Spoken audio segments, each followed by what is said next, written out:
Good morning, students. Today we study the exercise 7B. The further what you have to study in previous classes, we move ahead from that one. See the next question. Question number 26. Sorry, 26. Question number 26. Question number 26 says that a steamer covers a distance between two parts in 3 hours when it goes downstream and 5 hours when it goes upstream. Find the speed of the steamer upstream if the stream flows at the rate of at 3 kilometre per our.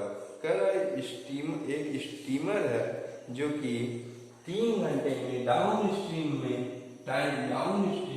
मान लेते हैं कि down stream में वो 3 घंटे लेता है, stream में वो 3 घंटे लेता है, और ये अप स्ट्रीम में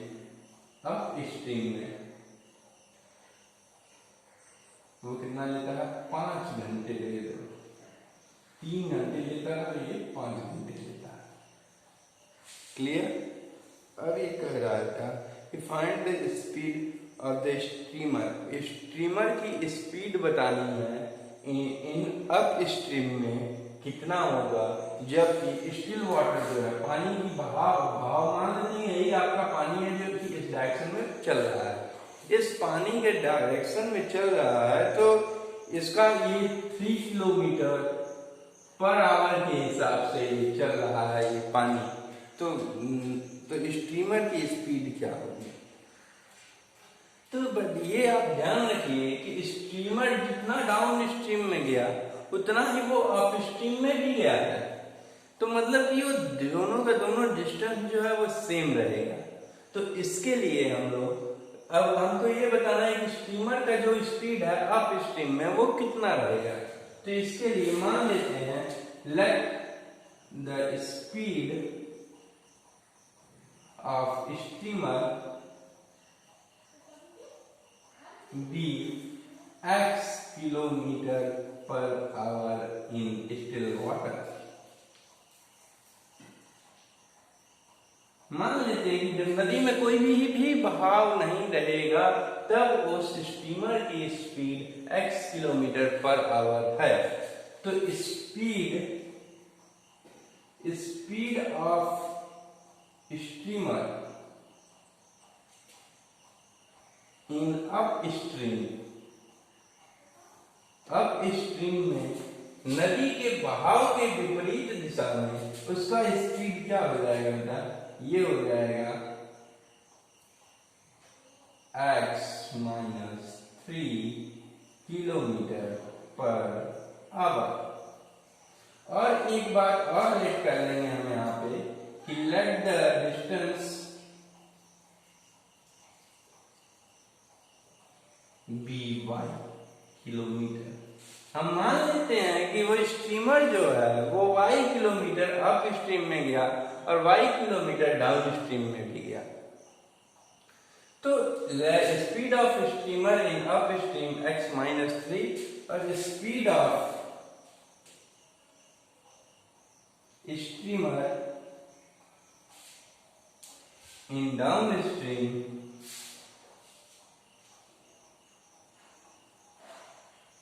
is equal to x plus 3 kilometre per our. x minus 3 हो गया अप स्ट्रीम में, डाउन में क्या हो जाएगा? वो जो स्पीड उसकी रहेगी और प्लस पानी के बहाव की स्पीड जो है उसको ऐड कर देते हैं, वो क्या हो जाएगा? x plus 3 हो जाएगा। अब आते हैं बेटा अकॉर्डिंग टू क्वेश्चन पे अपने। अकॉर्डिंग टू क्वेश्चन कह रहा है कि समय जो है अप स्ट्रीम में वो कितना लग रहा है? अप स्ट्रीम में कितना समय लग रहा है? 3 आवर। सॉरी, डाउन स्ट्रीम में लग रहा है 3 आवर और अप स्ट्रीम में लग रहा है 5 आवर। तो अप स्ट्रीम का डिस्टेंस क्या माने हैं आप? y upon down upstream के लिए अगर लें तो y upon x-3 is equal to क्या हो जाएगा? अप स्ट्रीम के लिए क्या है? 5 आवर है। ये 5 हो गया। ये इक्वेशन नंबर आपका फर्स्ट हो गया। यहाँ से अगर y देखें तो x माइनस 3 का यहाँ मल्टीप्लाई हो जाएगा, y equal to x minus 3। यहाँ पे आप इक्वेशन नंबर फर्स्ट कर सकते हैं। सेकंड क्या कर रहा है, y upon x plus 3 is equal to 3। y distance upon speed, speed in downstream में कितना समय लग रहा है, 3 आवर लग रहा है। तो distance upon speed is equal to time, ये 3 आवर। यहां से अगर y देख लें तो y is equal to 3x plus 3। ये हो गया second equation. In both equation y जो है, दोनों इक्वेशन y इसके भी बराबर है, y इसके भी बराबर है। तो from first and second we get, हम क्या पाएंगे बेटा कि 5x माइनस 3 जो है वो आपका 3x प्लस 3 के बराबर है। तो यहाँ से 5x माइनस 3 और 5x minus 15 is equal to 3x plus 9। ये हो गया 5x minus 3x is equal to 9 plus 15। ये हो गया 2x is equal to 26 sorry 24। x is equal to 24/2, ये आ गया 12। दैट मीन्स x की वैल्यू आ गई 12 किलोमीटर पर आवर। लेकिन आपको स्पीड जो है वो बताना था, अप स्ट्रीम में आपको स्पीड बताना है। तो स्पीड ऑफ स्ट्रीमर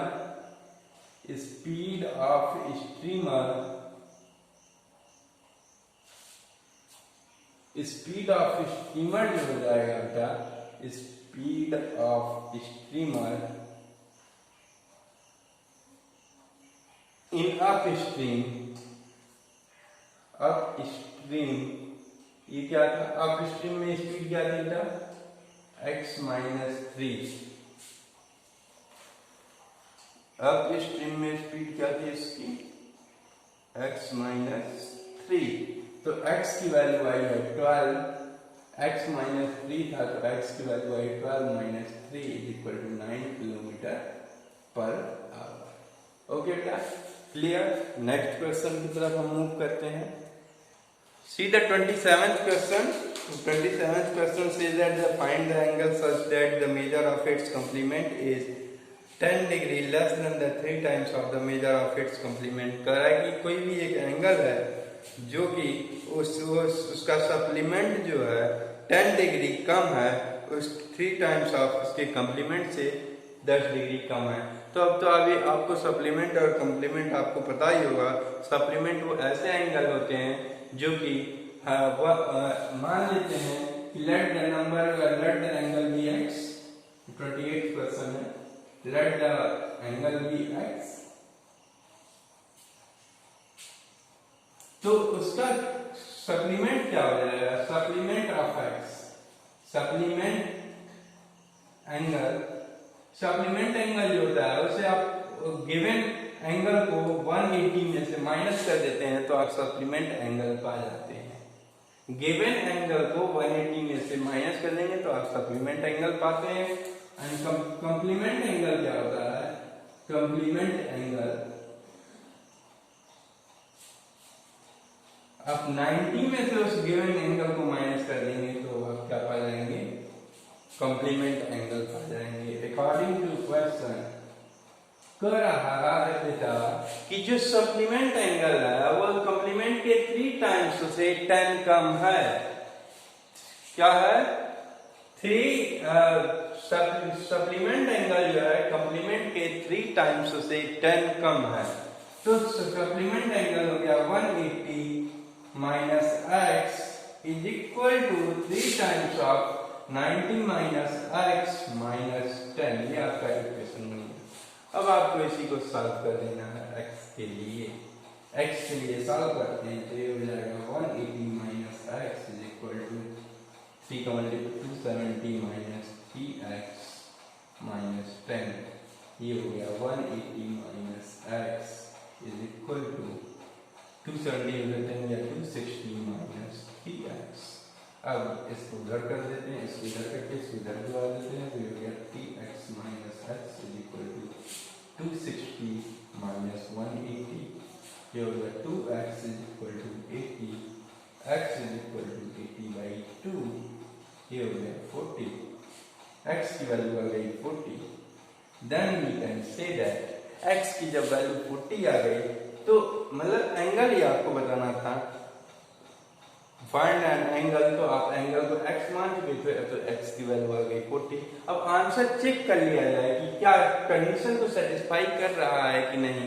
अगर 40 है तो 40 का सप्लीमेंट एंगल देखेंगे तो ये हो गया बेटा 140 होगा, और इसका कंप्लीमेंट देखें तो कंप्लीमेंट जो होगा वो 50 होगा।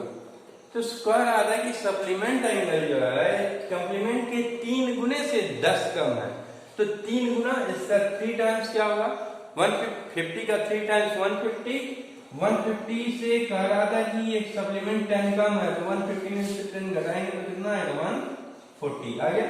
सेटिस्फाई कर गया दोनों condition, then we can say that x की वैल्यू क्या आ जाएगी 40 होगी। क्लियर। नेक्स्ट क्वेश्चन की तरफ मूव करते हैं फर्दर हम लोग, नेक्स्ट क्वेश्चन की तरफ मूव करते हैं। Question number 29। Question number 29, what the question number 29 says, listen carefully.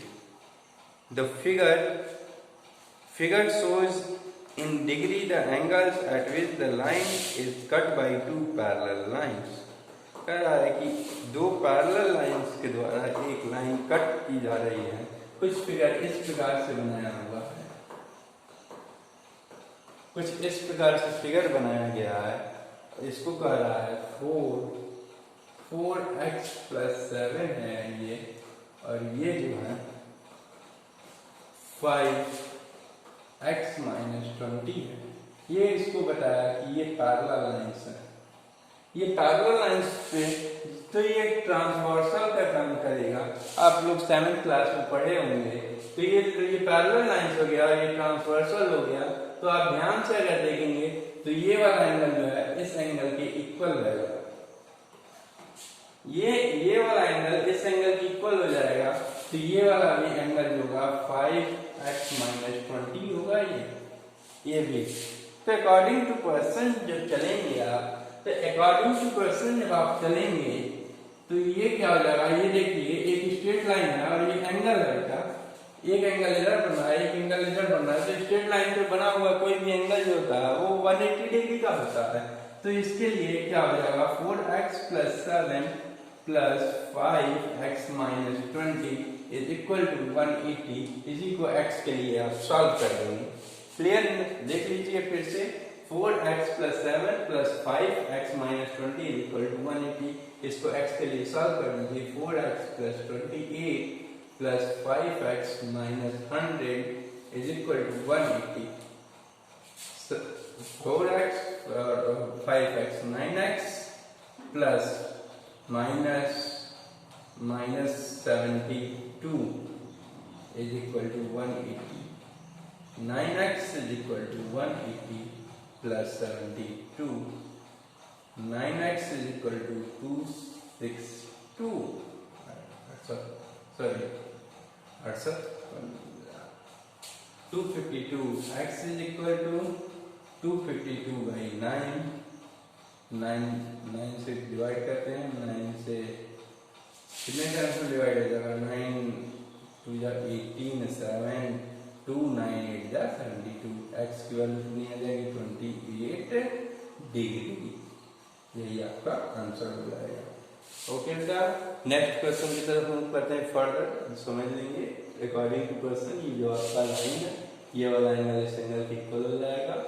तो यहाँ पे आपका एक ये स्ट्रेट लाइन है, स्ट्रेट लाइन पे ये एंगल स्ट्रेट लाइन पे कोई भी एंगल बनता है वो 180 डिग्री का होता है। तो 4x + 7 ये है और ये भी हो जाएगा 5x - 20, दोनों का सम 180 हो जाएगा। उसके लिए अंदर 4 का अंदर मल्टीप्लाई किया गया तो 4x + 28 + 5x माइनस आ गया 520 का 100 इज इक्वल टू 180। 9 इसको सॉल्व किया गया तो 9x - 72 is equal to 180। 9x is equal to 180 + 72, 9x is equal to 252। वहाँ से x की वैल्यू फाइंड आउट कर दी गई। आपको find the value of x आपको पूछ ही रहा था कि एक्स की वैल्यू क्या होगी, ये हमने निकाल लिया। अब फर्दर मूव करते हैं क्वेश्चन नंबर 30 की तरफ। Okay, see the next question. Question number 29 says that this is the figure and ACB is equal to 4 times of ABC. We have to find out the value of ABC and BPC. And it is said that CP is the bisector of angle ACB. ACB का ये क्या है? CP जो है bisector है। Bisector है, that means इस angle को दो पार्ट में इक्वली पार्ट में वो क्या कर दे रहा है? डिवाइड कर रहा है। तो आपको एंगल ABC बताना है। एंगल ABC क्या होगा ये आपको बताना है। तो अगर हम ACB को x मान लें, इसको क्या कर लें बेटा? अगर हम x मान लें, ओके, तो ABC बताना है तो हमने मान लिया let the angle ABC is equal to x। हमने सपोज कर लिया कि ये x है, तो इन ट्राइंगल तो एंगल ACB क्या हो जाएगा? Angle ACB is equal to 4x हो जाएगा, क्योंकि ये गिवन कंडीशन है कि ACB जो है आपका 4 एंगल ऑफ ABC है। ABC को हमने x मान लिया तो ACB 4x हो गया। ठीक, इन ट्राइंगल ABC में जाएंगे, ABC में अगर ध्यान से देखें तो ये 90 डिग्री बना हुआ है, that means right angle triangle है। तो in triangle ABC angle A plus angle B plus angle C जो होगा वो क्या होगा? 90 डिग्री का, सॉरी 180, क्योंकि हम जानते हैं कि एंगल्स ऑफ प्रॉपर्टी जानते हैं of a triangle. Angle all the interior angles of a triangle is equal to sum of all the interior angles of the triangle is equal to 180 degree। then angles of property का इस्तेमाल करेंगे तो ये तीनों एंगलों का सम क्या हो जाएगा? 180। A की वैल्यू है 90 प्लस B की वैल्यू x माना गया है प्लस C जो ये आप लिखे हैं ACB, यही आपका C जो एंगल C जो है यही आपका 4x है, इज इक्वल टू 180। ये हो गया 90 plus 5x is equal to 180। 5x is equal to 180 minus 90, ये हो गया 5x is equal to 90, x is equal to 90 upon 5, ये आ गया 18। x की वैल्यू आ गई 18, x की वैल्यू आ गई आपकी 18, x इज इक्वल टू 18, यही आ गई आपकी value x is equal to 18। Clear?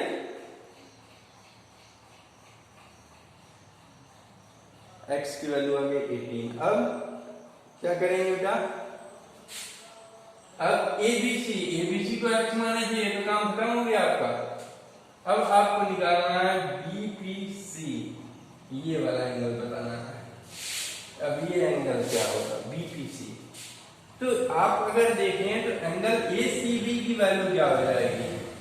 ACB क्या है? 4 times is equal to 4x है, दैट मींस 4 into 18 कर लेंगे, ये आ जाएगा 72 डिग्री। इसका हो गया 72 डिग्री का हो गया, तो 72 डिग्री का हो गया। तो अब ये कितने का हो गया? ये 36 का हो गया, ये 36 का हो गया, क्योंकि CP जो है ये बाइसेक्ट कर रहा है एंगल C को। तो अब चलेंगे बेटा इन ट्राइंगल BCP में, तो angle B plus angle C। अब BPC का ये C से ये वाला C, ये पूरा C नहीं लेंगे हम, बस अब BPC में ये वाला C plus angle P is equal to 180। इसमें भी angle sum property of the triangle लगेगा। तो एंगल B आपको पता चल गया है x की वैल्यू है 18 प्लस C आपको पता चल गया है कि ये कितना है? 36 है, plus 36 plus angle P is equal to 180 degree, ये कितना हो जाएगा?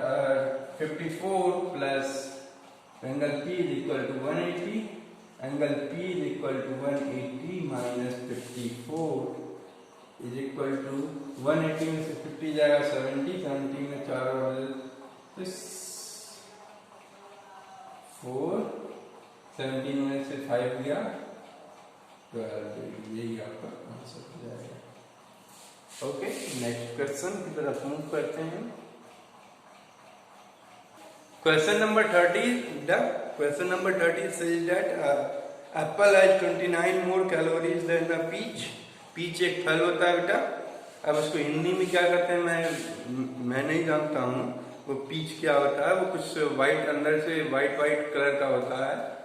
तो एप्पल जो है, एप्पल के पास 29 मोर कैलोरीज है पीच से और 13 फ्यूअर कैलोरीज देन बनाना। और एप्पल के पास क्या है, बनाना से 13 कैलोरी अधिक होता है। If 3 apples have 43 fewer calories than 2 bananas and 2 peaches, how many calories does an apple have? कह रहा है अगर 3 एप्पल के पास 43 कैलोरीज ज्यादा है 2 बनाना और 2 पीचेस से, तो how many calories does have an apple? तो किसके पास, एप्पल के पास कितना कैलोरी है? देखते हैं इस क्वेश्चन को कैसे सॉल्व करते हैं बेटा। थोड़ा सा बड़े ध्यान से देख लेंगे कि मान लेते हैं कि एप्पल के पास एक लेट द ये 30 क्वेश्चन है आपका। लेट द कैलोरीज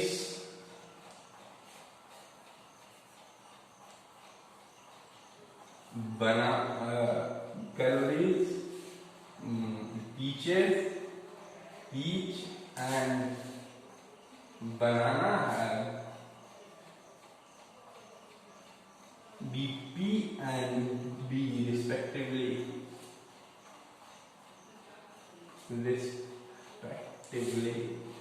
मान लेते हैं कि बनाना के पास B कैलोरी है और पीच के पास P कैलोरी है।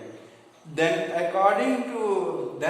एप्पल के पास क्या हो जाएगा, एप्पल अब 29 मोर कैलोरी, मतलब एप्पल को भी अगर ये मान ले कि एप्पल के पास एक कैलोरी है तो एक कैलोरी जो है वो क्या हो जाएगा, पीच से 29 अधिक है, तो A = P + 29 हो जाएगा ये।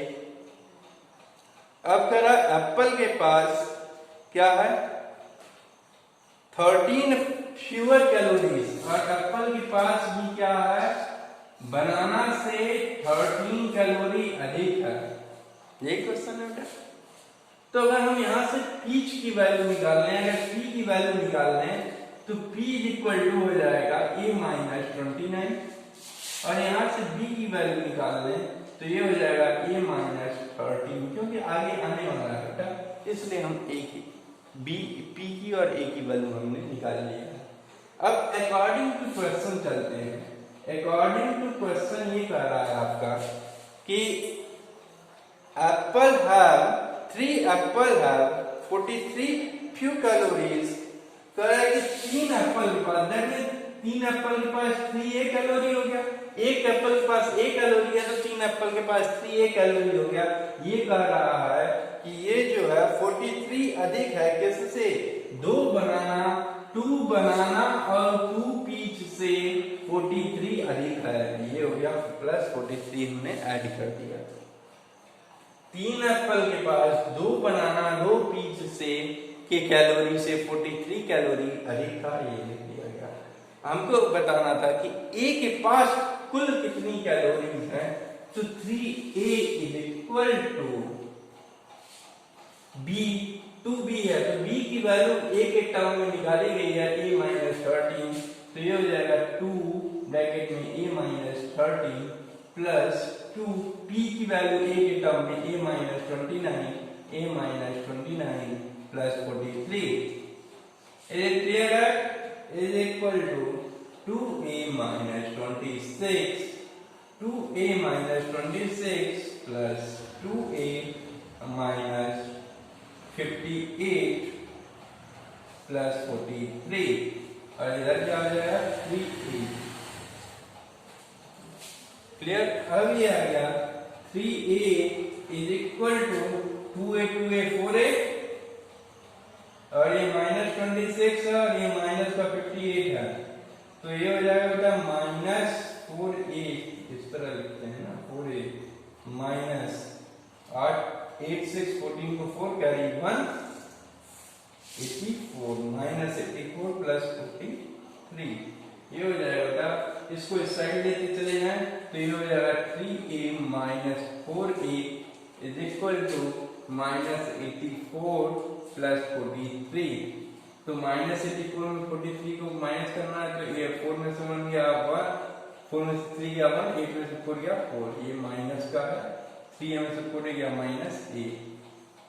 इसे minus minus cancel, a equal to 41। A के पास कितने कैलोरीज होंगे? 41 कैलोरीज। क्लियर था? फिर से समझ लीजिए।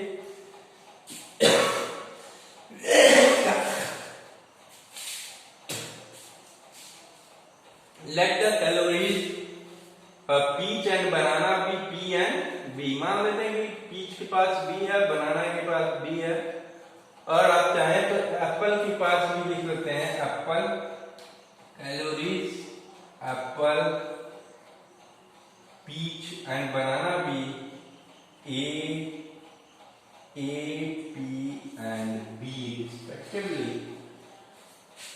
अकॉर्डिंग तो कह रहा है कि एप्पल के पास पीच से 29 कैलोरी अधिक है, तो एप्पल के पास पीच प्लस 20 पी प्लस 29, तो यहाँ से हमने पी की वैल्यू निकाली, P is equal to E minus 29 हो गया।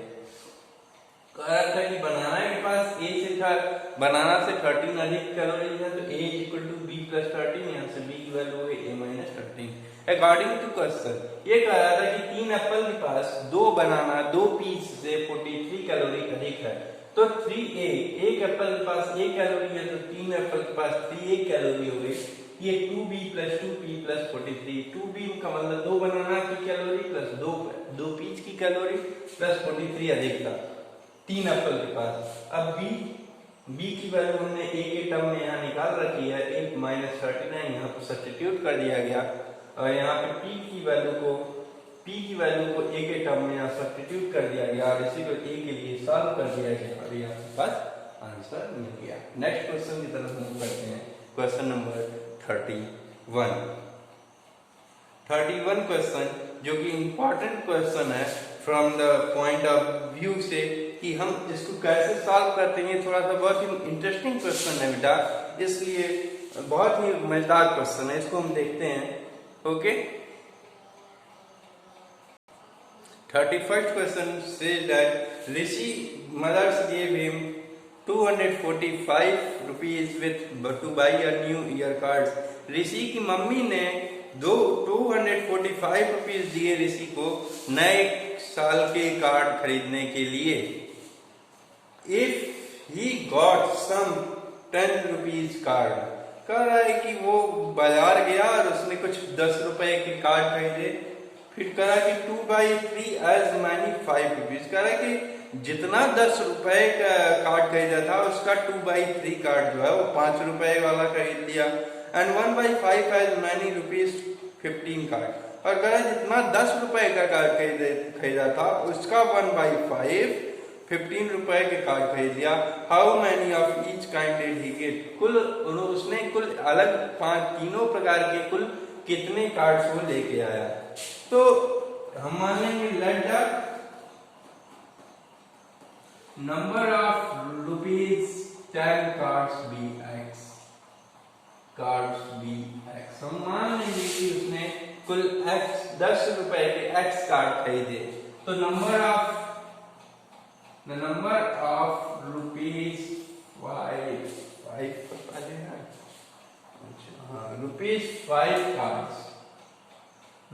5 कार्ड्स क्या खरीदा।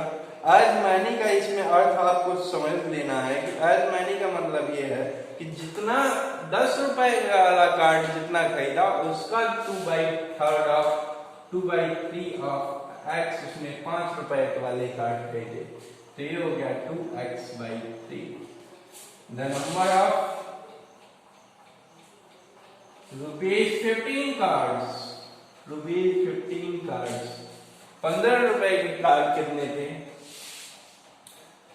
1/5 एज मैनी, मतलब 1/5 थे, मतलब 10 रुपीज वाले कार्ड्स के 1/5, that means 1/5 of x is equal to x/5।